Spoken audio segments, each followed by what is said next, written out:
আকাশবাণী আগরতলা। স্থানীয় সংবাদ পড়ছি সরিতা সিনহা। রাজ্যপাল ইন্দ্রসেনা রেড্ডি নাল্লু বলেন, মায়ের নামে একটি গাছ লাগানো শুধু প্রতীকী নয়, পরিবেশ রক্ষার পাশাপাশি ভবিষ্যৎ প্রজন্মের জন্য একটি সবুজ ও স্বাস্থ্যকর পৃথিবী গড়ার অঙ্গীকার। গতকাল এডিনগরে ত্রিপুরা হর্টিকালচার কর্পোরেশন লিমিটেডের আয়োজিত বন মহোৎসব কর্মসূচির প্রধান অতিথির ভাষণে কথা বলেন তিনি। রাজ্যপাল বলেন, 2024 সালে বিশ্ব পরিবেশ দিবসে প্রধানমন্ত্রীর সূচনা করা এক পেড় মা কি নাম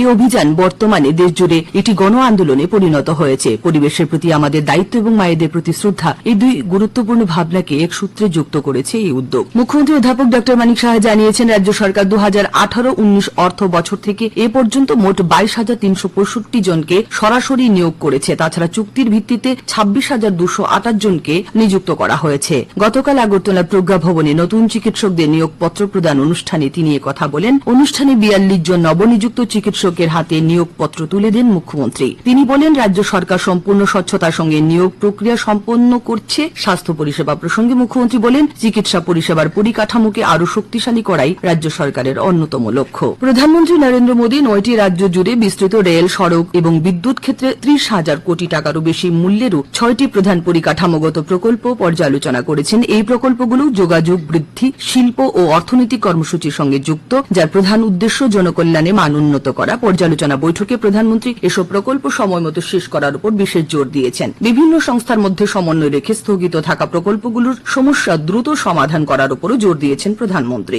গতকাল সেবাতীর্থে প্রগতির 53তম বৈঠক পরিচালনা করতে গিয়ে প্রধানমন্ত্রী পরিকাঠামোগত মান উন্নয়নে এসব গুরুত্বের কথা উল্লেখ করেন। আজ ফতেহায়ে দোয়াজ দাহাম বা ঈদে মিলাদুন্নবী, ইসলাম ধর্মের প্রবর্তক ও শেষ নবী হযরত মুহাম্মদের আবির্ভাব দিবস। এই দিনেই তার মৃত্যু হয়। এই দিনটি স্মরণে মহানবী হযরত মুহাম্মদের পবিত্র জীবন, আদর্শ ও শিক্ষা নিয়ে আলোচনা করা হয়। রাষ্ট্রপতি দ্রৌপদী মুর্মু এই উপলক্ষে দেশবাসীকে শুভেচ্ছা জানান। 2016 সালে চালু হওয়া ভারতের ইউনিফাইড পেমেন্টস ইন্টারফেস বা ইউপিআই গতকাল 10 বছর পূর্ণ করল।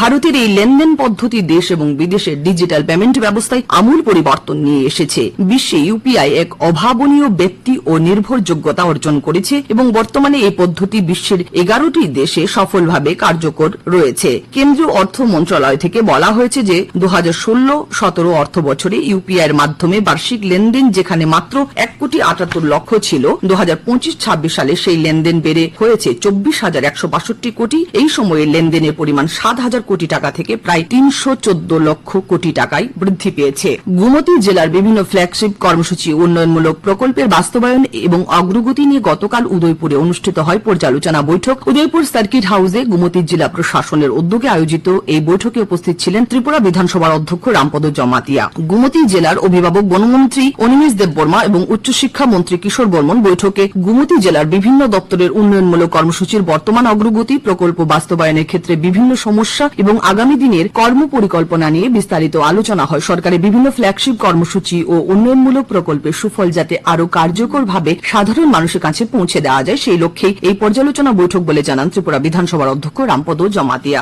মৎস্য, প্রাণী সম্পদ ও বিকাশ ও তপশিলি জাতি কল্যাণ দপ্তরের মন্ত্রী সুধাংশু দাস গতকাল বিলোনিয়া সার্কিট হাউসের দক্ষিণ জেলায় মৎস্য, প্রাণী সম্পদ, বিকাশ ও তপশিলি জাতি কল্যাণ দপ্তরের কাজকর্ম নিয়ে একটি পর্যালোচনা সভা করেন। সভায় গত আর্থিক বছরে 3 দপ্তরের কাজকর্মের পর্যালোচনা করা হয়। একই সঙ্গে চলতি অর্থ বছরের কাজকর্মের বিষয়েও আলোচনা হয়। সভায় মন্ত্রী সুধাংশু দাস ও জেলার জনপ্রতিনিধিদের দপ্তরগুলি কাজকর্মে তদারকি করার পরামর্শ দেন। গবাদি পশুদের চিকিৎসা এবং পশু খাদ্যের সংকট মেটাতে এবার বিশেষ উদ্যোগ নিল অভয়নগর রাজ্য পশু চিকিৎসালয়। গতকাল আগরতলার বলদাখাল এলাকায় প্রাণী চিকিৎসা শিবির ও খাদ্য সামগ্রী বিতরণ কর্মসূচির আয়োজন করা হয়। বলদাখাল, পশ্চিম চাম্পামুড়া, কাশীপুর, রেশমবাগান সহ পার্শ্ববর্তী এলাকার শতাধিক প্রাণীপালক এই কর্মসূচির মাধ্যমে উপকৃত হন। শিবিরে গবাদি পশুদের স্বাস্থ্য পরীক্ষা করার পাশাপাশি প্রয়োজনীয় ওষুধ ও খাদ্য সামগ্রী বিতরণ করা হয়। ত্রিপুরা ফুটবল অ্যাসোসিয়েশন পরিচালিত রাখাল স্মৃতি সিল্ড নক আউট ফুটবল প্রতিযোগিতার চ্যাম্পিয়ন হল কল্যাণ সমিতি। গতকাল রাতে উমাকান্ত মিনি স্টেডিয়ামে অনুষ্ঠিত খেলায় টাই ব্রেকারে 5-4 গোলে এগিয়ে চলো সংঘকে পরাজিত করেছে কল্যাণ সমিতি। উত্তেজনাপূর্ণ খেলার নির্ধারিত সময়ে দুই দলই গোল শূন্য মেঘাচ্ছন্ন ছিল।